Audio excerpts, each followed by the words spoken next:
The Ghost Who Outranked the Admiral. Hey everyone, I'm going to tell you a story today, but you need to understand something first. In the military, the uniform isn't just clothes, it's a statement. It tells everyone exactly who you are, what you've earned, and where you stand on the food chain. Unless, of course, you're me, a nobody. Picture this. It was a Tuesday morning, 0600, inside the Joint Operations Citadel near San Diego, the JOC. The corridor outside the UAV control room was choked with testosterone and the smell of expensive aftershave. 8 of the biggest, loudest special ops guys you've ever seen were there, but the center of gravity was Commander Marcus Thorne. Silver oak leaves gleaming on his collar, arms crossed like he owned the entire Pacific coastline, which honestly, he mostly did. And then there was me. I was hunched over the main console wearing a cheap, plain gray jumpsuit. No rank, no patch, nothing but a laminated ID that said I was a Systems Analyst Contractor, SAC. Just a glorified tech support girl, right? My hands were steady on the keyboard, though. They were controlling a $15 million reconnaissance drone currently flying right over waters where it absolutely shouldn't be. Thorne strut in, and the laughter immediately cut through the morning air like a blade. "Well, who do we have here, gentlemen?" he boomed, playing to his audience. "The coffee girl, perhaps, fetching diagnostics for the real soldiers?" His team, led by a young lieutenant named Tank Harrison, roared with nervous laughter. This was their pre-briefing entertainment, fresh meat to put in her place. Thorne stepped closer. I didn't flinch. I kept my breathing in the slow, silent rhythm I'd practiced for years. 4 counts in, hold 4. 4 counts out, hold 4. He asked me a question, miss. His voice dropped. Theatrical, arrogant. "What is your rank?" I turned my head slowly. I made sure my eyes, cold winter ocean blue, I'm told, met his. For a millisecond, I saw something flicker in his gaze. Maybe doubt, maybe recognition. Then it was smothered by that familiar smug sneer. My voice was quiet, level. Each word was measured and intentional. "It's higher than yours, sir. You just don't know it yet." The corridor went silent. You could hear the hum of the air conditioning suddenly become deafening. Then Thorne threw his head back and laughed. It was the kind of forced, loud laugh that demanded everyone join in, and they did, eager to be part of the joke. "Cute," he sneered, leaning against the doorframe, blocking my exit. "Maybe I'll give you a uniform after you finish polishing my boots."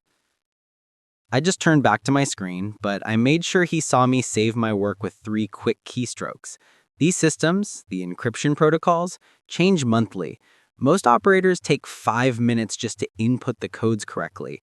I did it in under 10 seconds. Effortless. In the corner, bent over a maintenance log, was Master Chief Sterling, 62 years old, been in the military since before these kids were born. And he was watching. I knew he was. He watched the way my fingers gripped the console. 3 on the base, thumb and index supporting the edge. That's not how a contractor holds gear.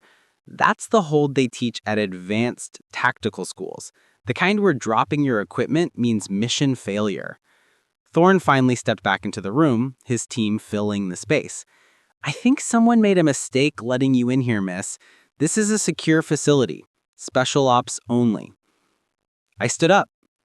The movement was economical, balanced. My hands folded behind my back, settling into the regulation at ease position. Not close enough, not approximately, exactly at ease. The way they drill into you until your body remembers it decades later. 30 seconds to explain what a tech support girl is doing with access to my UAV systems before I call security and have you escorted out. I reached into my chest pocket, not for a weapon, for a laminated card. Standard issue. I handed it to him. Technical consultant. Cleared for all non-combat systems. He held it up to the light, checking the holographic seal. He couldn't fault the paperwork. It had to be perfect. People died to make this cover solid. He flicked the card back at me. It fell to the floor. I didn't move to catch it. Well, Miss Consultant, you stay in your lane. You fix computers when we tell you they're broken, and you stay out of the way when real operators are working. Understood? I bent to retrieve the ID. As I straightened, my sleeve rode up just enough to expose the inside of my left forearm. There was a scar there. Jagged, irregular, not the clean line of surgery, the kind that comes from shrapnel, from being too close when something explodes. Chief Sterling saw it. I saw his jaw tighten, but Thorne was already moving on, dismissing me from his mind. I was just a nuisance, just a contractor. I spent the next 3 months in that gray jumpsuit, enduring it all. The condescending jokes, the deliberate slow walking of my access requests, the constant need to stay small, forgettable, beneath notice. Every single day I felt the internal pressure to just tell them, to drop the act, but the mission was the only thing that mattered. 3 months ago, my orders were simple. Infiltrate the JOC, maintain a low profile, identify the leak. Someone in this facility has been selling classified tactical data to an international PMC, General Vice's shell company, and they've been packaging it beautifully. Whoever was running this operation understood military information architecture at an expert level. It meant it was someone senior, someone with untouchable clearance. My cover had to be absolute. Major Anya Kestrel was officially dead, killed in action 2 years ago during a convoy ambush in the sandbox. The ambush that killed my team. The reason I was here. My target was Thorne. He had the clearance, the opportunity, and certainly the ego to believe he was untouchable. But my investigation had to be surgical. I needed proof that would stand up to a court-martial. One afternoon, I was doing my scheduled software update check-in with the base IT director. While he went to get coffee, a predictable 6 minutes, I moved to his computer. I created an encrypted file disguised as a systems log, dumped the data I'd collected, and deleted all local copies. The real evidence was already racing up the chain, bouncing through secure servers, landing eventually on a desk at the Pentagon. The petty harassment continued. Lieutenant Harrison, Thorne's protege, loved to block my way. You civils don't understand hierarchy. He'd lecture, leaning against my vacated console. We spend years training, bleeding, proving ourselves. Then someone like you shows up with a piece of paper and thinks that gives you the same respect? I paused at the door. You're right, Lieutenant. I agreed, throwing him off balance. I don't understand that at all. I kept running the diagnostics. I kept tracking the data flows. And the pieces started to fit. Thorne's aggressive need to control access. Harrison's nervousness. Chief Sterling's deep technical knowledge. The only way to know for certain was to push hard enough that they'd reveal themselves, trying to push back. Tomorrow needed to escalate. I set my alarm for 0430. I was in the control room at 0500. The overnight operator was asleep at the wheel. I moved to the main console and pulled up the deep architecture logs, the user authentication records that people think are invisible. There it was, an access spike at 0300. Someone logged in remotely, pulled a few kilobytes of data, likely looking like routine telemetry, but the access came from an IP address registered to Commander Thorne's office. At 0300, when the building was locked. I photographed the screen with my tablet. Evidence secured. What are you doing? I didn't jump. I turned calmly. Chief Clean stood in the doorway. He'd followed his instincts. He recognized the implications of what I was seeing. System diagnostics. Someone's been accessing files outside normal parameters. You need to log off now. His hand drifted to his radio. I saved my work, logged off, and stood. Chief Clean, if someone on this base is compromising classified systems, wouldn't you want to know? He didn't answer. He just tightened his jaw. Get out. I left. The trap was set. The next morning, Thorne spotted me at the enlisted dining facility. He looked like he'd been waiting for me. He sat down across from me without invitation, his team hovering nearby. I heard you were in the control room at 0500, running diagnostics as requested, he mocked. Funny, I don't remember requesting diagnostics at 0500. You were looking at administrative access logs, which you have exactly 0 authorization to review. If there's a security concern, I'm required to report it. Security concern. He threw his head back and laughed that humiliating laugh again. My security concern is unauthorized personnel accessing sensitive systems and hiding behind bureaucratic excuses when they get caught. I held his gaze. With all due respect, Commander, if you're going to make accusations, you should probably have your facts straight first. You're done. He pulled out his radio. Base security, this is Commander Thorne. I need a detention team at the DFAC immediately. We have a contractor in violation of security protocols. The MPs arrived fast. They read me my rights, zipped my wrists, and escorted me out. The dining facility was silent. Everyone watched the contractor who thought she was something special get what she deserved. They locked me in cell 3 of the holding facility. I sat on the metal bench, allowing myself only the 4-count breathing. My watch read 15:30. In 30 minutes, my missed check-in would become a priority flag. In 90 minutes, the protocols I'd set in motion 3 months ago would activate automatically. I didn't press the hidden button on my watch. Not yet. At 1600, the system in the Pentagon registered my lapse. At 1620, the door to my cell opened. Harrison and 2 MPs were there, looking stressed. The commander wants to talk to you, now. They escorted me to the control room, which was crowded. Thorne, the chief of base security, Clean, and others were staring at screens showing diagnostics running wild. What did you do? Thorne's voice was pure, controlled fury. Before I could answer, an MP grabbed my arm too hard. His grip pulled my gray sleeve upward, tearing the fabric slightly. It exposed my left arm, and the tattoo. Not the scar this time, but the ink. Black and gray, a design instantly recognizable to anyone who spent time in special operations. A Griffin shadow mark. Beneath it, a unit designation. Tier 1 task force numbers. The room set went silent. A heavier, deeper silence than before. Chief Sterling saw it first. His eyes widened. Holy hell, he whispered. That's a Tier 1 operator mark. Project Chimera insignia. I've only seen that twice in 40 years.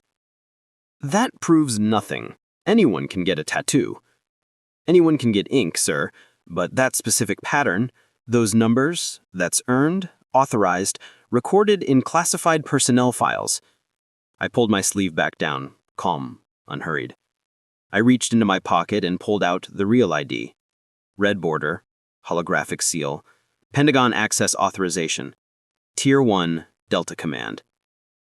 Clean took the card with shaking hands and slid it into the reader. The system took longer than usual, running deeper verification. Then the screen flashed green and displayed the information that made everyone go utterly still. Commander Anya Kestrel. Special Access Program Chimera. Active status. Clearance. TSCI plus SAP. Unit. Task Force redacted. A service record appeared. 12 years active duty, multiple commendations, a Purple Heart. And at the bottom, death certificate dated 2 years ago. You're supposed to be dead, the security chief whispered hollowly. I was, officially. I didn't elaborate. Clean pulled up another screen. Sir, this clearance level, it outranks everyone on this base, including you. Thorne stared at the screens, cornered. Someone planted that data. My audit protocol, which had been running in the background, completed its analysis. Data cascaded across the windows.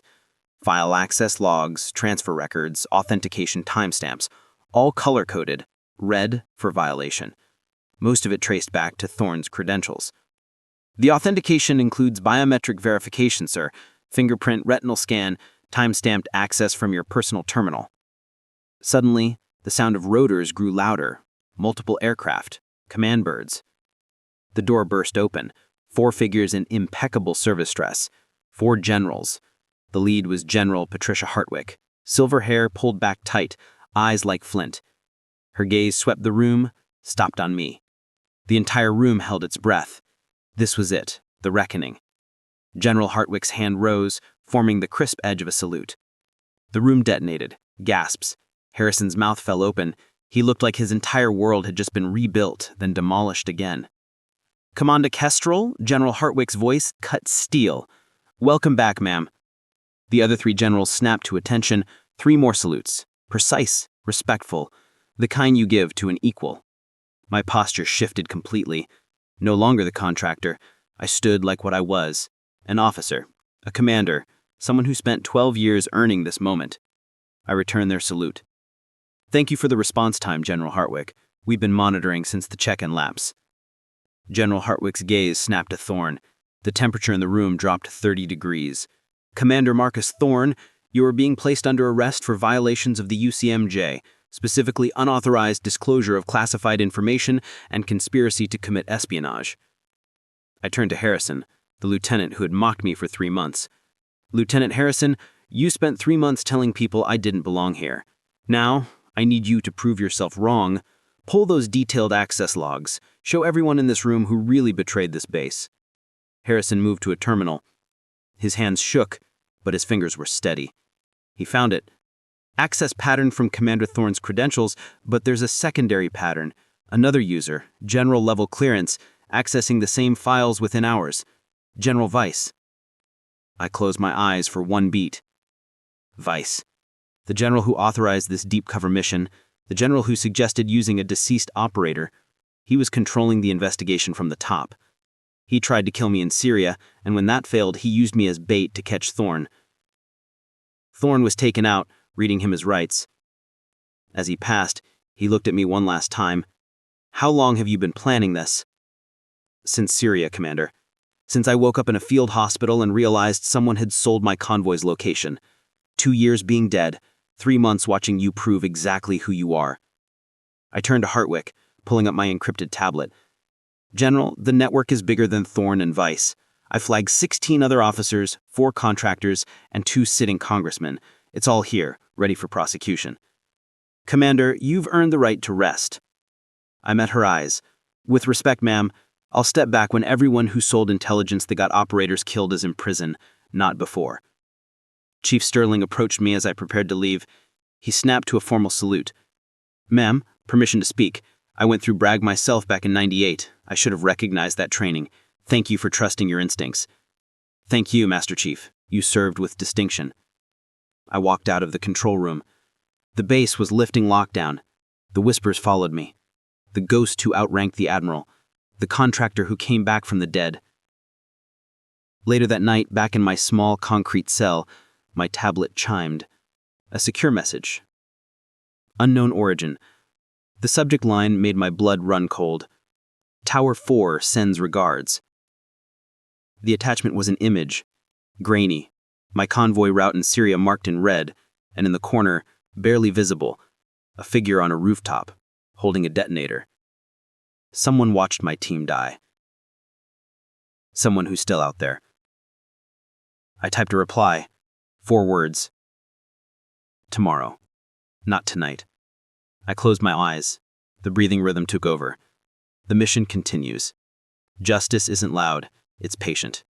It moves in shadows and documentation. It breathes in 4-count rhythms learned under fire.